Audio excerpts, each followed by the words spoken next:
wari sanaba niyom niti kharali political dialogue hairo peace talk hairo negotiation hairo madugi laws of negotiation laws of dialogue haidunale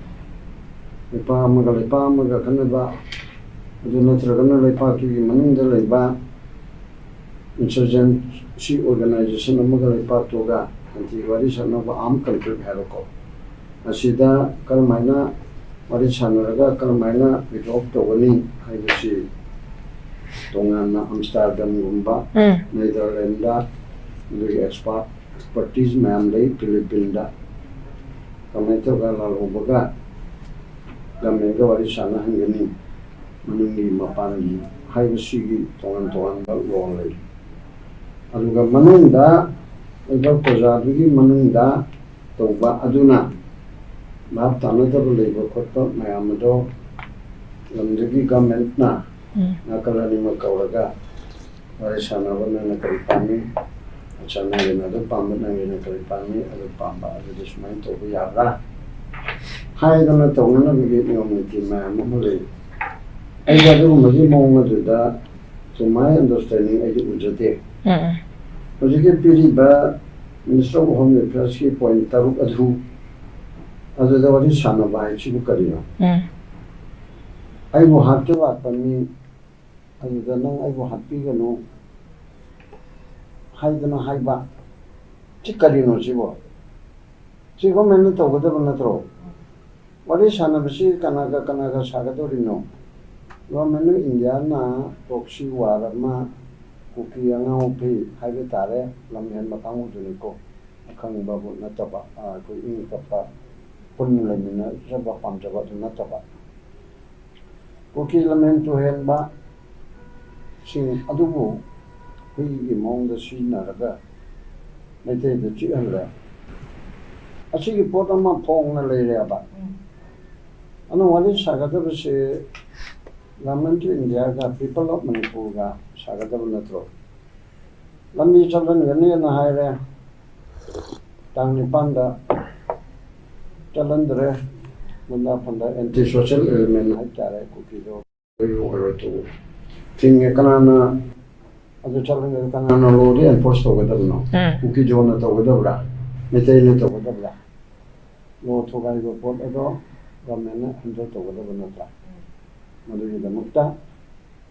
I surgical strike and lady, common operation and lady, trade marks and lady, and the Tongan Mahams later administration.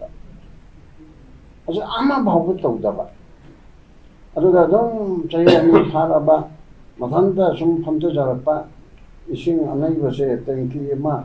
I thank you, do they sing happy Basida. Only Lenang, I told her what go to the guitar person. Madu Pamda and Yardi, I know curriculum physically and I will imagine mechanism mamma, curriculum Habjalaga, Mekairaga, Pamta Hanapa means to lay never. Sunto, Heto, the Badam Tamba, a Santa Marana and Pandera Pai. We will run with the Lorian, I should predict together, but not Pandera for the Cheta or Sukun or Sulu or Kanina. At Opalana, Mamma, or Panatardi. And Matanta were Panga, not a notable one day am Haidas Norman ship or Abani Equina. Norman Shizu and Mishana Puro. Equina TV discussion to the Maya, Masishun to the Kangam doesn't or even a throw and hide Suyata. Yava, me among the and like them and Nimble Tanta as the Norman Shilai. And Highway, Palman would get them in it. Roman I will say, but she like upon the day. I don't get Taruk at the hand negative ceasefire, hide the Mishana have that. You make up a let none of a plateau in the sea. But I know she will. Sakana, King of the Nataro. What general or not, my Mama Tangba, Mama Tawa, the Paki, public issue more than my Amma Sakar, the Maya of the Horpadi, Albina, Tutobino, a Kochakan, Fiam Kochege, how do the Yayaba? Adunataba Kuki Jo di Kanguni Haiba, Aduma Kanguna, Hogiba, may own 23 da. As I got Massa, Machin Tiraga, the name of country court ꯇꯥꯕꯗ ꯌꯦꯡꯁꯦꯅ ꯇꯧꯕ ꯇꯥꯕ ꯇꯥꯗꯕ ꯈꯔꯕꯨꯗꯤ ꯂꯩꯀꯣ political ꯑꯣꯏꯅ ꯈꯔ ꯇꯧꯏ ꯑꯗꯨꯗꯒ ꯍꯥꯏ ꯀꯣꯔꯠꯀꯤ order ꯑꯃꯅ 27 ꯃꯥꯔꯆ 23ꯗ ꯇꯧꯈꯤꯕ ꯑꯣꯔꯗꯔ ꯑꯗꯨꯅ ꯁꯦꯗꯨꯜ ꯇ꯭ꯔꯥꯏꯕ ꯄꯦꯅꯕ ꯔꯤꯀꯃꯦꯟ ꯇꯧꯔꯛꯄꯗꯨꯗꯒꯤ ꯑꯁꯤ ꯊꯣꯛꯄꯅꯤ ꯍꯥꯏꯕꯁꯤ ꯍꯧꯈꯤꯕ 23ꯒꯤ ꯃꯦ 19 ꯃꯥꯅ ꯒꯧꯍꯥꯇꯤꯗ ꯍꯥꯏꯕ ꯑꯗꯨꯒꯤ ꯅꯨꯃꯤꯠ ꯍꯨꯝꯅꯤ ꯃꯅꯤꯄꯨꯔꯗ ꯂꯩꯒꯅꯤꯅ ꯍꯥꯏꯕ ꯑꯗꯨꯒꯤ ꯃꯇꯨꯡ ꯇꯥꯔꯛꯄꯗ ꯄꯥꯔꯂꯤꯌꯥꯃꯦꯟꯇꯁꯨ ꯍꯥꯏꯈ꯭ꯔꯦ ꯃꯁꯤ ꯑꯗꯨꯅꯦ ꯃꯆꯨꯝ ꯌꯥꯝ ꯊꯤꯕ ꯃꯤꯅꯁꯦ ꯀꯩꯅꯣꯁꯦ ꯑꯩꯈꯣꯏ ꯍꯣꯝ ꯃꯤꯅꯤꯁꯇꯔꯁꯦ ꯃꯆꯨꯝ ꯊꯤꯅ ꯂꯥꯛꯃꯜꯂꯤ ꯑꯗꯨꯅ ꯑꯗꯨꯒꯨꯝꯕ ꯄꯣꯠ ꯑꯗꯨꯗ ꯍꯥꯏꯀꯣꯔꯠꯀꯤ ꯑꯣꯔꯗꯔꯅꯅꯦꯅ ꯍꯥꯏꯖꯤꯜꯂꯦ ꯍꯥꯏꯀꯣꯔꯠꯀꯤ ꯑꯣꯔꯗꯔꯅꯗꯤ ꯅꯠꯇꯦ ꯍꯥꯏꯕꯗꯤ ꯆꯨꯝꯃꯦ ꯑꯗꯨꯅ ꯃꯁꯥꯅ ꯑꯗꯨꯝ ꯂꯩꯖꯩ ꯑꯗꯨꯅ ꯑꯗꯨꯒꯨꯝꯕ ꯍꯥꯏ ꯁ꯭ꯇꯦꯇꯁꯇ ꯂꯩꯔꯤꯕ ꯑꯁꯤ ꯌꯨꯅꯤꯌꯟ ꯃꯤꯅꯤꯁꯇꯔ ꯅꯝꯕꯔ 2, 3ꯗ ꯂꯩꯕ ꯑꯃꯅ ꯃꯥꯒꯤ ꯁ꯭ꯇꯦꯇꯁꯇꯨꯒ ꯆꯨꯅꯗꯅ ꯍꯥꯏꯀꯣꯔꯠꯀꯤ ꯑꯣꯔꯗꯔꯗꯒꯤ ꯑꯁꯤꯒꯨꯝꯕ ꯏꯔꯥꯡ ꯑꯁꯤ ꯊꯣꯔꯛꯄꯅꯤ ꯍꯥꯏꯅ ꯍꯥꯏꯕ ꯑꯩꯈꯣꯏꯒꯤ ꯍꯥꯟꯅꯒꯤ ꯐꯣꯔꯃꯔ ꯆꯤꯐ ꯖꯁꯇꯤꯁ ꯍꯟꯗꯛꯀꯤ ꯍꯧꯖꯤꯛ ꯂꯩꯔꯤꯕꯁꯤꯒꯤ ꯃꯃꯥꯡꯒꯤ ꯖꯁꯇꯤꯁ ꯃ꯭ꯔꯤꯗꯨꯜꯅꯁꯨ ꯐꯅꯌꯥꯝ ꯁꯦꯡꯗꯣꯛꯈ꯭ꯔꯦꯗꯅ ꯑꯗꯨꯐꯥꯎꯕꯗ ꯍꯥꯏꯒꯦ ꯌꯥꯎꯅ ꯍꯥꯏꯔꯤꯑꯕ ꯑꯗꯨꯅ ꯍꯧꯖꯤꯛ ꯀꯃꯥꯏꯅ ꯇꯧꯔꯒꯦꯕꯨ ꯁꯝꯖꯤꯜꯂꯛꯄꯗ ꯉꯔꯥꯡ ꯅꯍꯥꯟ ꯄ꯭ꯔꯁꯤꯗꯦꯟ ꯔꯨꯜꯒꯤ ꯇꯧꯈꯤꯕꯗ ꯕꯦꯡꯒꯣꯜꯒꯤ ꯗꯦꯔꯦꯛ ꯑꯣꯕꯦꯔꯣꯏ ꯍꯥꯏꯕ꯭ꯔꯥ ꯔꯥꯖ꯭ꯌ ꯁꯚꯥꯒꯤ MP ꯐꯖꯅ ꯍꯥꯏꯈ꯭ꯔꯦ ꯃꯅꯤꯄꯨꯔꯁꯤ ꯅꯨꯡꯊꯤꯟꯗ ꯌꯦꯡꯕꯤꯌꯨꯅꯦ ꯅꯨꯡꯗꯥꯡ ꯅꯣꯡꯉꯥꯜꯂꯝꯗꯥꯏꯗ 12 ꯃꯇꯨꯡꯗ ꯃꯤꯠꯅꯥꯏꯠꯇ ꯌꯦꯡꯕꯤꯒꯅꯨ ꯑꯩꯈꯣꯏ ꯔꯥꯖ꯭ꯌ ꯁꯚꯥ ꯍꯥꯏꯕꯁꯦ ꯀꯥꯎꯟꯁꯤꯜ ꯑꯣꯐ ꯁ꯭ꯇꯦꯠꯁ ꯍꯥꯏꯕꯅꯤ ꯑꯗꯨꯅ ꯀꯥꯎꯟꯁꯤꯜ ꯑꯣꯐ ꯁ꯭ꯇꯦꯠ ꯍꯥꯏꯕꯁꯤꯗ ꯀꯦꯔꯂꯥꯕꯨ ꯑꯩꯈꯣꯏꯅ ꯌꯦꯡꯉꯤ ꯋꯦꯁ ꯕꯦꯡꯒꯣꯜꯕꯨ ꯌꯦꯡꯉꯤ ꯑꯗꯨꯕꯨ ꯌꯦꯡꯉꯤ ꯃꯅꯤꯄꯨꯔꯗꯁꯨ ꯃꯅꯤꯄꯨꯔꯁꯨ ꯌꯥꯎꯔꯤꯕꯅꯤ ꯀꯥꯎꯟꯁꯤꯜ ꯑꯣꯐ ꯁ꯭ꯇꯦꯠꯁꯤꯗ ꯑꯗꯨꯗꯤ ꯑꯗꯨꯗ ꯑꯩꯈꯣꯏꯅ ꯑꯐꯕ ꯒꯨꯗꯋꯤꯜ ꯃꯦꯁꯦꯖ ꯑꯃ ꯑꯩꯈꯣꯏꯅ ꯄꯤꯕ ꯊꯣꯛꯇ꯭ꯔꯣ ꯃꯥꯁꯨ ꯀꯥꯎꯟꯁꯤꯜ ꯑꯣꯐ ꯁ꯭ꯇꯦꯠꯇ ꯌꯥꯎꯔꯤꯕꯅꯤ ꯀꯥꯏꯅ ꯍꯥꯏꯔꯛꯄ ꯑꯗꯨꯗꯒꯤ ꯅꯔꯦꯟꯗ꯭ꯔ ꯃꯣꯗꯤꯅ ꯃꯅꯤꯄꯨꯔ ꯆꯠꯇꯕꯒꯤ ꯄ꯭ꯔꯃꯥꯟꯗꯨ ꯀꯌꯥ ꯐꯖꯈ꯭ꯔꯦ ꯄ꯭ꯔꯤꯊꯤꯕꯤꯒ ꯑꯩꯈꯣꯏꯒꯤ ꯄ꯭ꯂꯥꯅꯦꯠꯀ ꯊꯥꯒꯁꯤ ꯁ꯭ꯀ꯭ꯋꯥꯔ ꯀꯤꯂꯣꯃꯤꯇꯔ 3,30,40,000 ꯃꯥ ꯍꯥꯏꯕꯒꯤ ꯃꯇꯨꯡ ꯏꯟꯅꯀꯣ ꯄ꯭ꯂꯥꯅꯦꯠ ꯑꯩꯈꯣꯏꯒꯤ ꯑꯋꯥꯔ ꯑꯣꯟ ꯄ꯭ꯂꯥꯅꯦꯠꯁꯤꯒ ꯃꯨꯟ ꯊꯥꯒ ꯂꯩꯔꯤꯁꯤ ꯀꯤꯂꯣꯃꯤꯇꯔ 3,30,40,000ꯅꯦꯕ ꯋꯦꯔꯦꯁ ꯗꯦꯜꯂꯤ ꯇꯨ ꯃꯅꯤꯄꯨꯔ 2,200,900ꯅꯦꯕ ꯀꯗꯥꯎ ꯑꯗꯨꯃꯥꯏꯅ 2,200,900ꯁꯤꯗ ꯃꯥ ꯆꯠꯄ ꯉꯝꯗꯕ ꯑꯗꯨꯒ ꯄ꯭ꯔꯤꯊꯤꯕꯤꯗꯒꯤꯅ ꯊꯥ ꯐꯥꯎꯕꯒꯤ ꯂꯥꯞꯄꯤꯕ ꯁꯔꯨꯛꯁꯦ ꯃꯥꯅ ꯄ꯭ꯔꯤꯊꯤꯕꯤꯒꯤ ꯑꯀꯣꯏꯕꯗ ꯆꯍꯤ ꯑꯅꯤꯁꯤꯗ ꯆꯠꯂꯤꯕꯁꯤ ꯃꯣꯔ ꯗꯦꯟ 3,80,000 ꯀꯤꯂꯣꯃꯤꯇꯔꯁꯤꯡ ꯀꯣꯏꯔꯦ ꯐꯖꯅ ꯄꯨꯊꯣꯔꯛꯈ꯭ꯔꯕ ꯄ꯭ꯔꯃꯥꯟ ꯑꯩ ꯌꯥꯝ ꯊꯥꯒꯠꯅꯤꯡꯉꯤ ꯃꯁꯦ ꯑꯗ ꯑꯗꯨꯒꯨꯝꯕ ꯑꯁꯤꯗ ꯃꯅꯤꯄꯨꯔꯗ 3,30,000ꯒꯤ ꯖꯒꯥꯁꯦ ꯃꯥꯅ ꯀꯣꯏꯔꯦ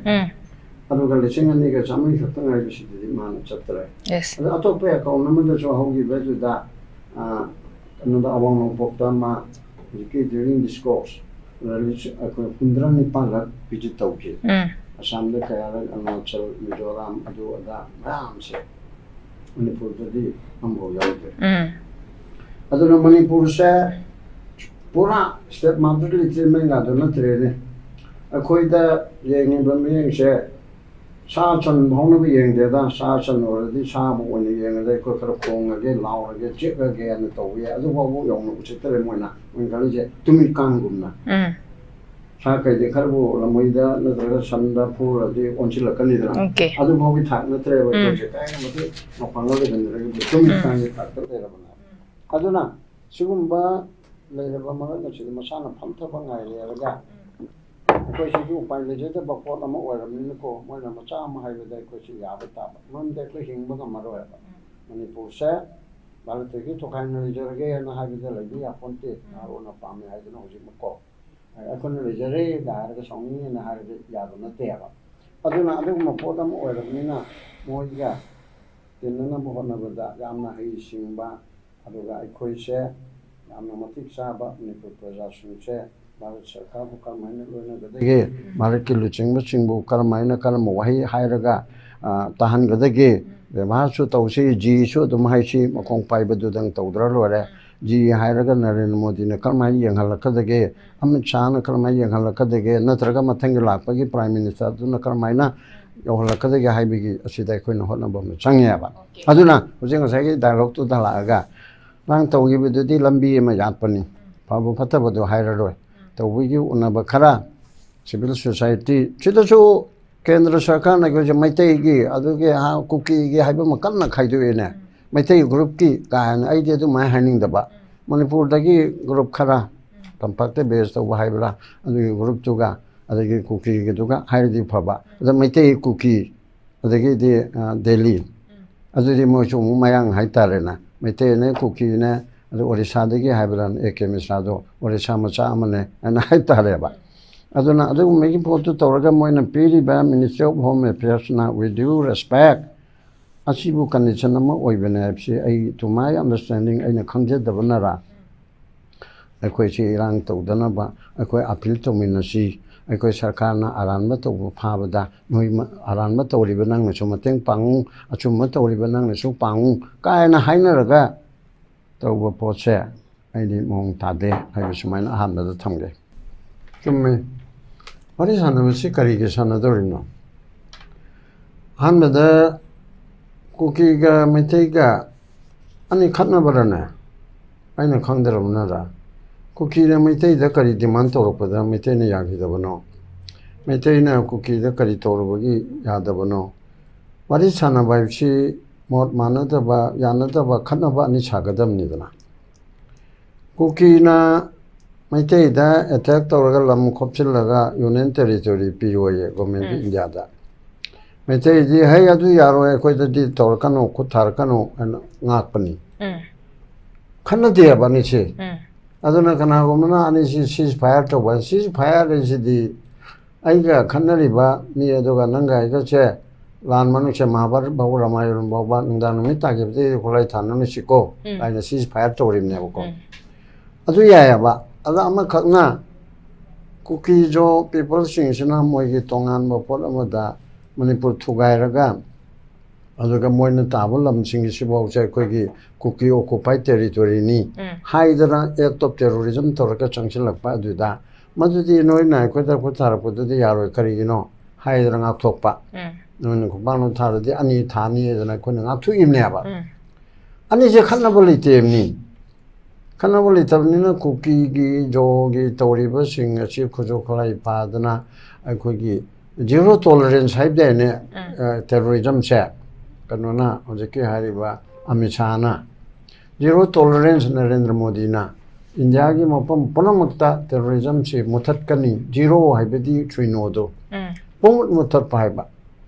Jammu Kashmir da khane strategic daga to nahan to redana mi khalani gi mangda takhai dana ko hatpaga tuppaga phabaga naksalai ka je terrorism to wedana adugi toriba chi chap chana chida kodi terrorism mutat paidi nupi angang mapum malang khangdana hapli batupi ba reign of terror toriba se masidi maitei oyu pangal oyu naga oyu akuki oyu whoever the case maybe adudi lo chalo haibani kanana tori hoji me ohum degina hoji pawda act of terrorism si kanana tori chi khangda bajalo bar sarkarna I question the governance to Prime Minister Namutang like with the matters in lawyer of Natro. The hey, can no to repair and I have it to the method yamlay, but they got malacra to own it. Hey, cookie a military. Hey, young Titang Mangada,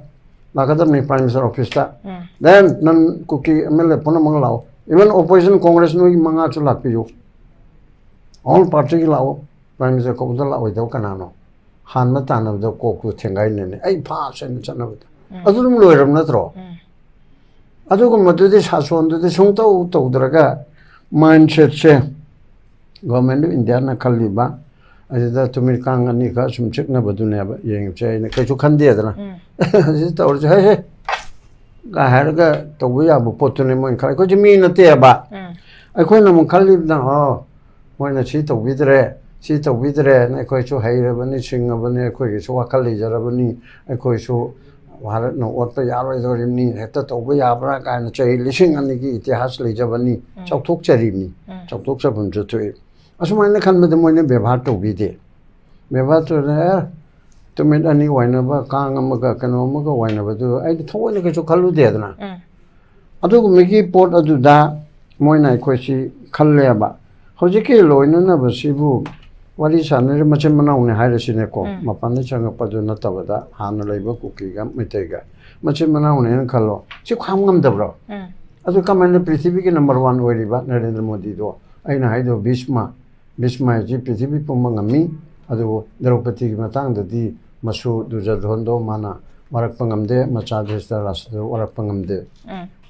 Draupadi hairugada mapi chingbada Hare Krishna hairaga layam ai hangjan nanjana hairimni haigam kana umnade haimel hairimni adugumba Bhishma do somda Narendra Modi ne Bhishma ki shakti paayaba prithvi pumda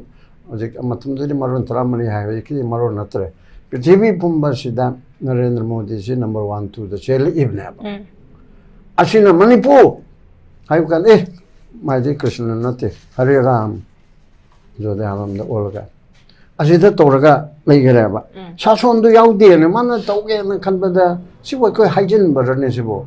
ai khoi chu udriyaba jage derega berana haibatu da ma yauribdo even khoi ge kano bhav acknowledge bhav to bideba Manipur raiba ma lebado aduda kano khara leng khotana khara tori mi khara sinari khotnari ga haibese acknowledge to deba mana wa moina lodriyaba aduna ne ba punamakto adugi stage da khoi na so haijaba ngamdarabani Ranti wala sing na so tawdana makan gi movement tawdana khotana phajana haiba yaba democratically changba yaba the prime minister unagen chalgu yaraktre ri magi thonga na koi MLA tramnga mantri mayam se koi hunger strike tawrin tawbum chigum yam leida tawroi da bapot amani se hoi ai koi gum na ga tawrmaga di ga aina ochu oi hode tawrmaga di namdana la na ba any method am chido loire na Kadudino, my mamma who challenged Oganang Laktavi Abra Gahadanoko.